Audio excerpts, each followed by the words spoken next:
তো আবারও আপনাদের সামনে একটা ছোট্ট ভিডিও নিয়ে এলাম। তো পুকুরটাই আপনাদেরকে অনেকবার দেখিয়েছি আমরা কিভাবে মাছ ধরি। তো মাছের সংখ্যা এবার কিন্তু অনেক কমে গেছে। তো যে অবশিষ্ট মাছ এখানে পড়ে আছে সেটা ধরার জন্য আমরা কয়েকজন মিলে চেষ্টা করছি যে যতটুকু ধরে নেওয়া যায় ততটাই আমাদের পক্ষে প্রফিট।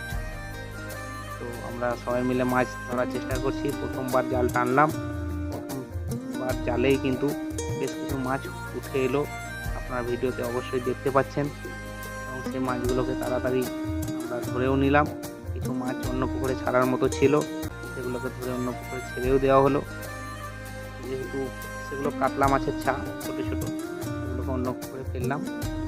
আর যেগুলো ধরার মতো সেগুলো কিন্তু সবই ধরে নিলাম। পুকুরের ধারে ধারে অনেক জল হয়ে গেছিলো, সেই জন্য দেখছি পুকুরের ধারে ধারেই সব মাছ লেগে গেছে।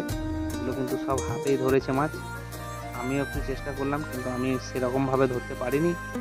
মাছগুলো, এই মাছগুলো যেগুলো দেখতে পাচ্ছেন এগুলো কিন্তু সব হাতেই ধরা পড়েছে।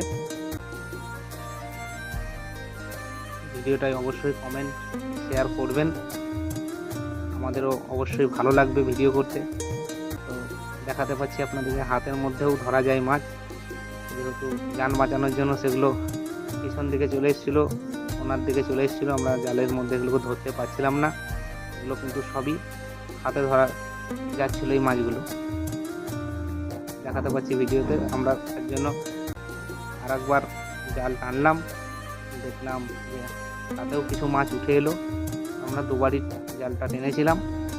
তো শেষ পর্যন্ত যে মাছগুলো এখানে পড়েছে সেটা দেখাচ্ছি। আর ভিডিওটা অবশ্যই শেয়ার কমেন্ট করবেন।